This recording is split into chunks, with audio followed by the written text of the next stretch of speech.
नमस्कार, आदाब। मैं हूं खुर्शीद रब्बानी, हाजिर हूं एक बार फिर हमारी आवाज़ लेकर।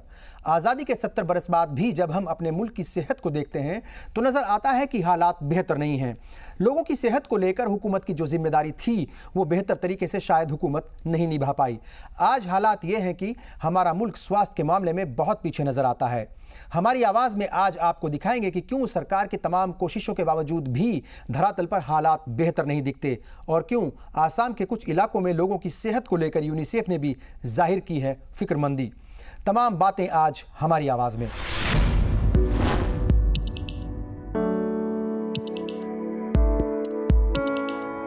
किसी भी मुल्क में रहने वाले शहरियों की सेहत ठीक हो तो ही मुल्क की सेहत भी ठीक रहती है। 125 करोड़ की आबादी वाले हमारे मुल्क हिंदुस्तान में स्वास्थ्य सेवाओं को लेकर अक्सर बात होती है। सेहत से जुड़ी कई खबरें डराती है तो कई सरकार के कामकाज पर सवाल भी खड़ा करती है।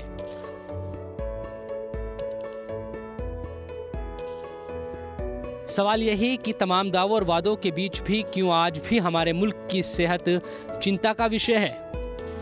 क्यों 0 से 5 साल के बच्चों की मृत्यु दर बहुत ज़्यादा है।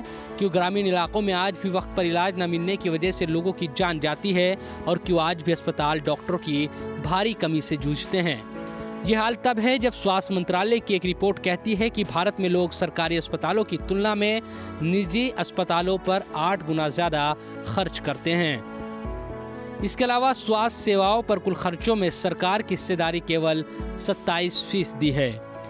भारत में स्वास्थ्य व्यवस्था का हाल कैसा है, इसका अंदाज़ा वैश्विक स्वास्थ्य सूचकांक 2015 की उस रिपोर्ट से लगाया जा सकता है जिसमें कहा गया था कि 188 देशों की सूची में भारत का स्थान 143वां है।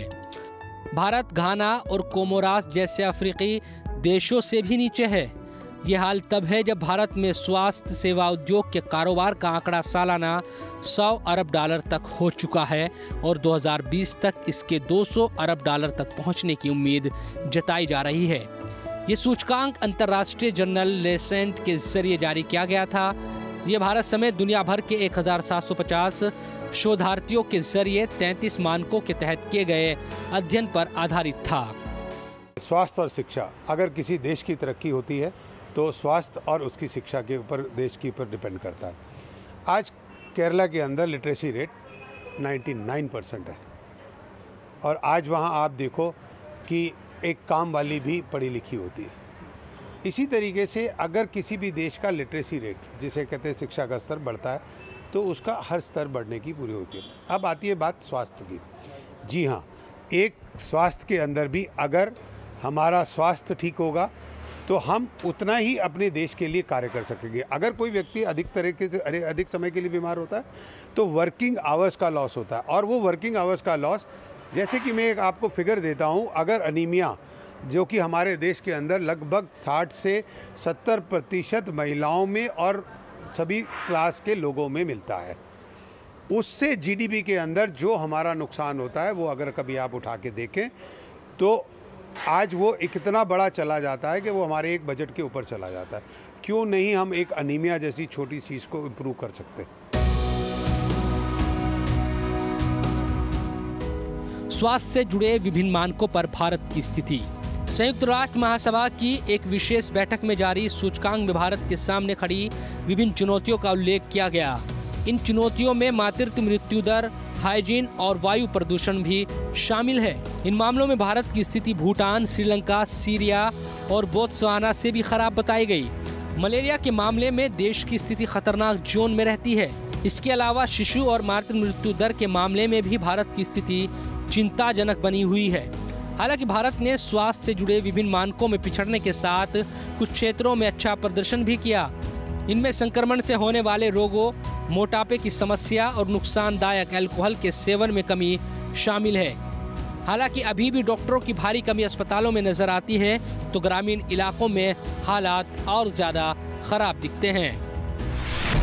आज हमारे देश के अंदर मेडिकल रिफॉर्म करना चाहिए, सरकार को इसका चिंतन करना चाहिए। मोदी जी ने एक नारा दिया, स्वच्छ भारत स्वस्थ भारत। स्वस्थ भारत तो तब होगा जब जो बजट हमारा आएगा। आज आप देखो कि हमारे यहाँ पे डॉक्टर जो प्रोड्यूस होता है इंडिया के अंदर उसका 50% बाहर के देशों में चला जाता है। क्यों चला जाता है? आज उनको नौकरी नहीं मिलती। आज एडहॉक पे डॉक्टरों को उन्होंने 60-60 हज़ार रुपये पे उन डॉक्टरों को 7-7 साल से वो काम कर रहे हैं एडहॉक पे, कॉन्ट्रैक्ट पे, एक बंधुआ मजदूर की तरह से हमारे देश के अंदर डॉक्टर काम कर रहा है। आज़ादी के 70 साल बीत जाने के बाद भी मुल्क में सेहत का हाल बदतर है। क्यों आज भी 0 से 5 साल के बच्चों की मृत्यु दर ज़्यादा है? क्यों आज भी वक्त पर इलाज ना मिलने की वजह से ग्रामीण क्षेत्रों में लोगों की जान जाती है? क्यों आज भी अस्पताल डॉक्टरों की भारी कमी से जूझते हैं? आखिर कौन है इसके लिए जिम्मेदार? वो सरकारें जो चुनाव से चुनाव आती हैं, वादे करती हैं और चुनाव के बाद भूल जाती हैं, या वो लोग या हम लोग जो उन सरकारों के झूठे वादों पर यकीन करते हैं? हमारी आवाज में वक्त हो गया है एक ब्रेक का, और ब्रेक के बाद आपको आसाम के एक इलाके में लेकर चलेंगे जहां इंसानी बस्ती के हालात देखकर तरस आता है, क्योंकि अगर जिंदगी यहां बीमार हो जाए तो सिर्फ उम्मीद के सहारे ही कटती है, इलाज के नहीं।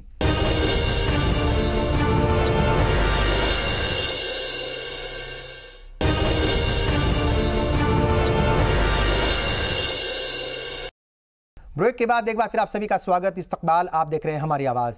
हमारे मुल्क की एक मुश्किल ये भी है कि यहाँ योजनाएं ऐसी दफ्तरों में बैठकर बना तो दी जाती हैं, लेकिन धरातल पर इनका क्या असर होगा और लोगों के बीच इनका क्या फ़ायदा पहुँचेगा, इसके बारे में जिम्मेदार लोग शायद ही ज़्यादा सोच पाते हों। अगर सोच पाते तो शायद आसाम पहुँची यूनिसेफ की टीम सोनितपुर ज़िले के बदहाल हो चुकी स्वास्थ्य सेवाओं को लेकर इतनी ज़्यादा फिक्रमंद ना होती। मुश्किल इस बात की है कि दिल्ली या प्रदेशों की राजधानी में बैठकर अफसर योजनाएं तो बना लेते हैं, लेकिन दूर दराज के इलाकों में हालात कितने खराब है इसका अंदाजा उन्हें नहीं हो पाता। आसाम की ब्रह्मपुत्र की जलधारा के बीचों बीच बसी इस इंसानी बस्ती के हालात को देखकर अंदाजा लगा लीजिए। ये बस्ती इसलिए अहम है क्योंकि यूनिसेफ की टीम ने जब पिछले दिनों यहाँ का दौरा किया तो आंखें फटी की फटी रह गई। चैलेंज आपको हर फील्ड में हमको चैलेंज मिलता है, क्योंकि ये जो एरिया है अनरिच्ड अनटच्ड मैंने हाई मतलब फुल्ली मोबाइल टीम है, मोबाइल मैंने पीपल है यहाँ का जो लोग हैं, क्योंकि नदी में रहते हैं। जब भी यहाँ पे बाढ़ आ जाता है, बाढ़ आ जाने से ये लोग यहाँ से चले जाते हैं, तो यहाँ पे इन लोग को ट्रैक करना भी मुश्किल हो जाता है। उसके बाद आपने जो अभी मैंने उल्लेख किया कि 100 किलोमीटर आने से, या 100 किलोमीटर कभी कभार कुछ एरियाज होते हैं 100 किलोमीटर हो जाता है हम लोग का। तो यहाँ दिक्कत ये होते हैं कि ये एक नंबर तो कम्युनिकेशन का प्रॉब्लम होता है, ट्रांसपोर्टेशन का प्रॉब्लम होता है। तो वहाँ से हम लोग वैक्सीन लेके आते हैं, तो यहाँ से सिर्फ हम लोग का एक दायित्व रहता है कि वो जो वैक्सीन है, वैक्सीन कैरियर के अंदर में जो वैक्सीन रहता है वो वैक्सीन सही सलामत लोगों तक पहुँचे। जब टीका के ज़रिए, सुई के ज़रिए उन लोग का शरीर में जाता है, तब वो जो टेम्परेचर है वो टेम्परेचर मेंटेन करना भी एक हम में से बड़ी चैलेंज ही होता है। हम तो वैक्सीन जो होते हैं, वैक्सीन वो तो हम बियोगरी जो PHC होता है वहाँ से लेकर आते हैं। एक घंटा का रास्ता होता है, वहाँ से वैक्सीन हम इंडियन करके ले आते हैं। फिर अगर बाढ़ हो तो ये जो बड़ा वाला बोट है हमारा, ये तो पार तक जाता है, मतलब किनारे तक जाता है नदी के। अगर नदी के किनारे तक नहीं जाता है तो छोटा वाला जो बोट होता है हमारा, रेफाइल बोट है, वो बोट से हम यहाँ तक ले आते हैं। उसके बाद फिर छड़ तक जब जो छापोड़ी है वहाँ तक जाना पड़ता है। वहाँ से हमको कभी हम जहाँ हम सेशन करते हैं, सेशन तो हम नदी के किनारे नहीं करते हैं, वो तो हमके गांव के बीचों बीच, सारे गांव के बीचों बीच करना पड़ता है, क्योंकि वो लोग बोट के तरफ नहीं आते हैं, हम लोग जाते हैं वहाँ तक। जिंदगी की जद्दोजहद करते इन लोगों की बस्ती में एक डॉक्टर तक नहीं। वैसे भी जब देश की सेहत को लेकर बजट ही GDP के कुल बजट का 1% भी ना हो, वहाँ इन दूर दराज के लोगों के हिस्से में डॉक्टर कहाँ से आए? ब्रह्मपुत्र से घिरी टापू सरीखी जगह, ना बिजली, ना सड़कें, ना मोबाइल नेटवर्क, कुछ था तो सिर्फ दूर दूर तक फैली हरियाली। ब्रह्मपुत्र और उसका पानी यहाँ आकर महसूस होता है कि अक्सर दिल्ली से दूर दुनिया कितनी बदल जाती है। यूनिसेफ की टीम इन लोगों की सेहत को जांचने आई तो लोगों की भीड़ भी जमा हो गई। बोट क्लिनिक इनकी जिंदगी का अहम हिस्सा है और इसका इन्हें इंतजार रहता है। कैंप पर आई रेहाना और उनकी सहेली अपने बच्चों को टीका लगवाने के लिए कैंप लाई।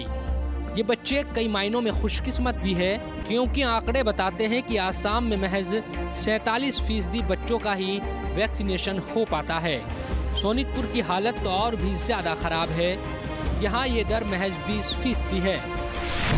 गुड गवर्नेंस क्या होती है? अपने देश के लोगों की रक्षा करना, सेफ्टी और ये सब चीज़ें करना, उनकी हेल्थ का ध्यान रखना, एजुकेशन का ध्यान रखना।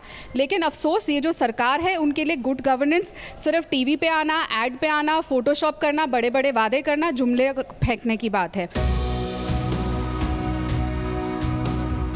दिल्ली से हजारों किलोमीटर यूनिसेफ के इस कैंप में 0 से 5 साल तक के बच्चों का भारत सरकार की इंद्रधनुष योजना के तहत टीकाकरण किया जा रहा है।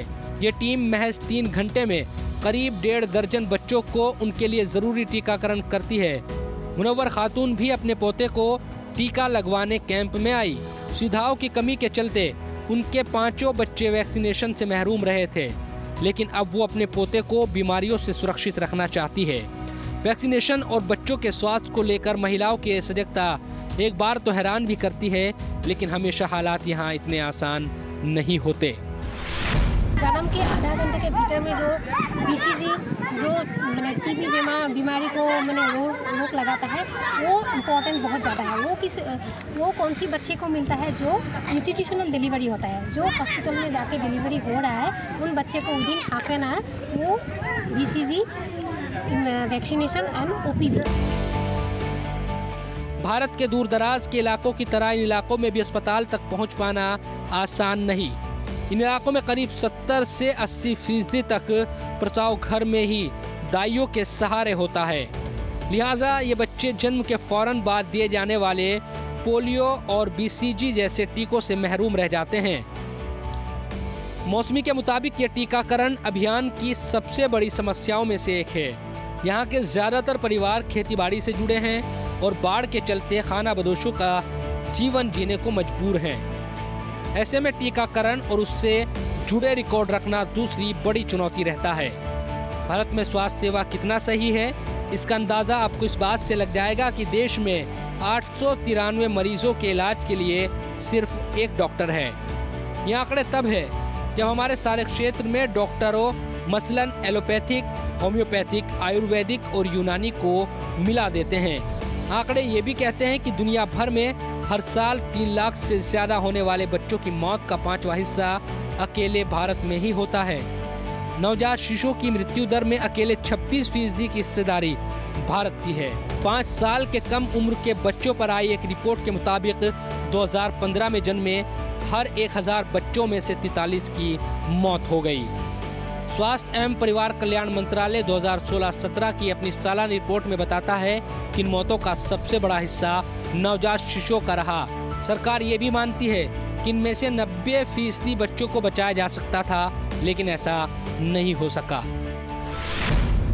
स्वास्थ्य का जो बजट है वो 1-2% से भी कम है और ये पूरी जनता को राम भरोसे छोड़ दिया गया है प्राइवेट सेक्टर के नाम पर, समझ गए। और अब वहाँ आप गांव में जाके देखिए, हर तीसरा आदमी बीमार है, कैंसर, शुगर पेशेंट, और स्वास्थ्य के नाम पे वहाँ जो नीम हकीम खतराए जान बैठे हैं ना, वो वहाँ दलाली कर रहे हैं। उस सेक्टर को बिल्कुल लावारिस जनता को छोड़ दिया गया है, उसका कोई पुरसाने हाल है नहीं इस मुल्क के अंदर। दिल्ली से हजारों किलोमीटर दूर हालात कुछ बदले होंगे इसकी तो उम्मीद ही थी, लेकिन हालात इस कदर बदल जाएंगे इसका अंदाज़ा बिल्कुल ना था।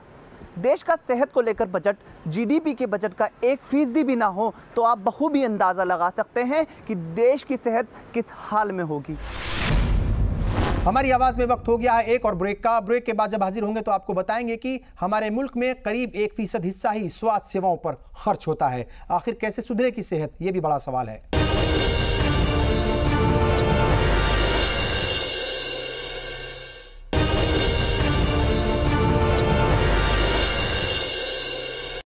ब्रेक के बाद एक बार फिर आप सभी का स्वागत। इस्तकबाल, आप देख रहे हैं हमारी आवाज़। अमेरिका अपने सकल घरेलू उत्पादन यानी GDP का करीब 17% हिस्सा स्वास्थ्य सेवाओं पर खर्च करता है, लेकिन भारत में ये आंकड़ा महज 1% के करीब है। ऐसे में सवाल यही उठता है कि क्या इस तरह से मुल्क की सेहत बेहतर हो पाएगी। भारत में स्वास्थ्य के क्षेत्र में बहुत सारी अनियमितताएं हैं। जनसंख्या के अनुपात में अस्पतालों की कमी है। मौजूद अस्पतालों में सुविधाओं का अभाव है। सरकारी अस्पतालों में दवाओं की किल्लत है। देश भर में डॉक्टरों की कमी है, लेकिन सबसे बड़ी समस्या सस्ते इलाज का नहीं होना है। देश की करीब 40% आबादी ऐसी है जो महंगे इलाज अफोर्ड नहीं कर सकती। ऐसे लोगों के बीमार पड़ने और उसका इलाज कराने का मतलब है बड़े आर्थिक भंवर में फंस जाना। देश के कई हिस्सों में देखा जाता है कि गरीबों को इलाज के लिए अपनी मामूली ज़मीन जायदाद तक बेचनी पड़ती है। वे कर्ज के ऐसे जाल में फंसते हैं कि उनकी तरक्की रुक जाती है और उनका ज़्यादातर वक्त फिर मुश्किलों में घिर जाता है। पीएम नरेंद्र मोदी देश की चिकित्सा के हालात से बखूबी वाकिफ़ हैं। वो लगातार सस्ते इलाज की वकालत भी करते हैं। सस्ते इलाज की उम्मीद केवल गरीबों को ही नहीं रहती, बल्कि मीडियम क्लास भी यही चाहता है कि उन्हें चिकित्सा पर कम से कम खर्च करना पड़े। संयोग से आज़ादी के बाद से ही सरकारों ने स्वास्थ्य क्षेत्र को खुले बाजार के हवाले छोड़ दिया, जिसके कारण इस क्षेत्र में उस तरह की पारदर्शिता नहीं आ पाई जिसकी ज़रूरत थी। सरकारी लापरवाही के चलते स्वास्थ्य क्षेत्र व्यापार बनकर रह गया, जबकि ये सम्मानजनक सेवा का पेशा है। जिस देश में डॉक्टरों को भगवान का दर्जा मिला हो, वहाँ सरकारी उदासीनता के चलते फार्मा कंपनियों और सरकारी चिकित्सकों के बीच साठगांठ इतनी मजबूत हो गई कि शायद ही कोई हो जो इससे बच पाता हो। अगर किसी देश की सेहत ठीक नहीं है तो वो देश प्रगति नहीं कर सकता। शिक्षा और स्वास्थ्य ये दोनों देश की मूल ज़रूरतें मानी जाती हैं, और शिक्षा और स्वास्थ्य के क्षेत्र में अगर कोई देश प्रगति नहीं करता है तो ये माना जाएगा कि वो देश जो है उसको खुद अपनी चिंता नहीं है। सरकार वर्तमान हो या पहले की सरकारें हों, ये हमको कहने में कोई संकोच नहीं है कि सरकारों ने सेहत के क्षेत्र में बहुत काम नहीं किया। जितना काम किया जाना चाहिए तो वो काम नहीं हुआ। इसलिए आए दिन इंसेफ्लाइटिस से बच्चों के मरने की खबर सुनाई देती है। अस्पतालों में ऑक्सीजन की कमी सुनाई देती है। सेहत पर उतना ही ध्यान दिया जाना चाहिए जितना भूख मिटाने पर ध्यान दिया जाना चाहिए। हालांकि मोदी जब से पीएम बने हैं, स्वास्थ्य क्षेत्र में भी सुधार लाने की कोशिश कर रहे हैं। उनकी सरकार ने करीब 700 जीवन रक्षक दवाओं के दाम तय किए हैं। दिल के इलाज में काम आने वाले स्टेंट के दाम भी कम किए हैं। सरकार नई राष्ट्रीय स्वास्थ्य नीति भी लेकर आई। प्रधानमंत्री ने डॉक्टरों से जेनेरिक दवा लिखने की अपील की। ये स्वागत योग्य है। कारण यही कि जेनेरिक दवाएं सस्ती होती है। हालांकि अभी भी स्वास्थ्य सुविधाओं की गुणवत्ता और सरकारी कार्यक्रमों की स्थिति भी गंभीर चिंता का सबब बनी हुई है। आंकड़े बताते हैं कि मातृ मृत्यु दर सभी कारणों से होने वाली मृत्यु का 0.55% है और 15 से 49 साल के आयु समूह के तहत आने वाली महिलाओं की मृत्यु का 4% है। अभी भी पूरे साल में 46,500 महिलाओं की गर्भावस्था के दौरान मौत हो रही है, जो एक बहुत बड़ी संख्या है। अध्ययन के आधार पर आकलन किया गया, जिसमें सामने आया कि केवल खर्च पर इलाज की वजह से ही हर साल 6 करोड़ 30 लाख से ज्यादा लोग गरीबी का शिकार हो रहे हैं। इसकी वजह यह कि समाज के जिस तबके को इन सेवाओं की जरूरत है, उसके लिए सरकार की ओर से जरूरी वित्तीय संरक्षण मौजूद नहीं। एक हमारे देश का बजट चाहिए, हमें हेल्थ बजट, और इस मेडिकल प्रोफेशन का पूरा रिफॉर्म चाहिए। मेडिकल एजुकेशन से लेके और मेडिकल हेल्थ केयर तक अवेलेबिलिटी किसी भी चीज़ की, चाहे दवा की, चाहे वो डॉक्टर की, चाहे किसी इक्विपमेंट की, वो होना अति आवश्यक है। ये सभी मृत्यु दर इन्हीं बातों से रिलेटेड है। विद इन रीच नहीं है।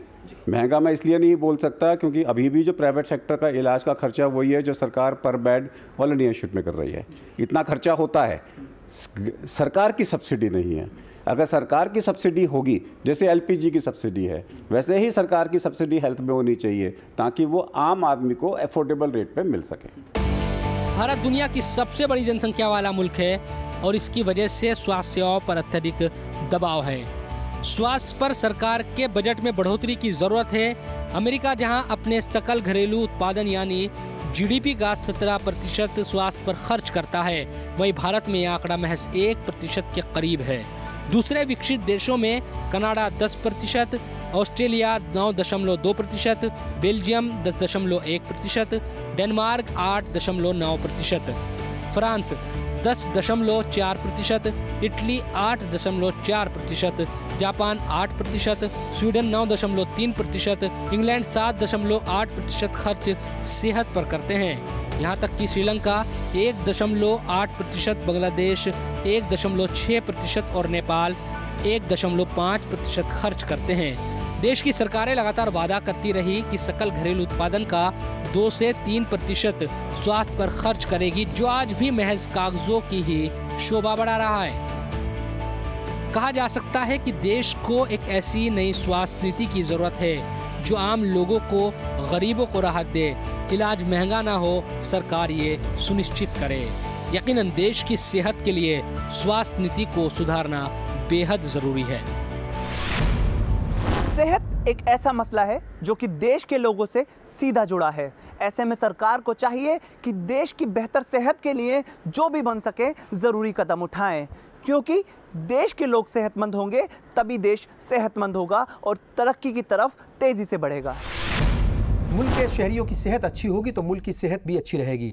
लोगों को आसानी से इलाज मिले, दवाइयाँ सस्ती हों और नए अस्पताल खुलें, ये जिम्मेदारी सरकार की है।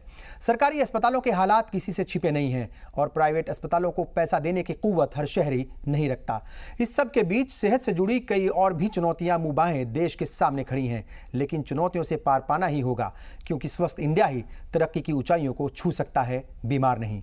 बहरहाल हमारी आवाज़ को यहीं ख़त्म करेंगे। हम अगले हफ्ते फिर हाजिर होंगे कुछ नए इश्यूज़ के साथ, कुछ नए और मुद्दे लेकर। तब तक के लिए पूरी टीम को दीजिए इजाज़त। नमस्कार, आदाब।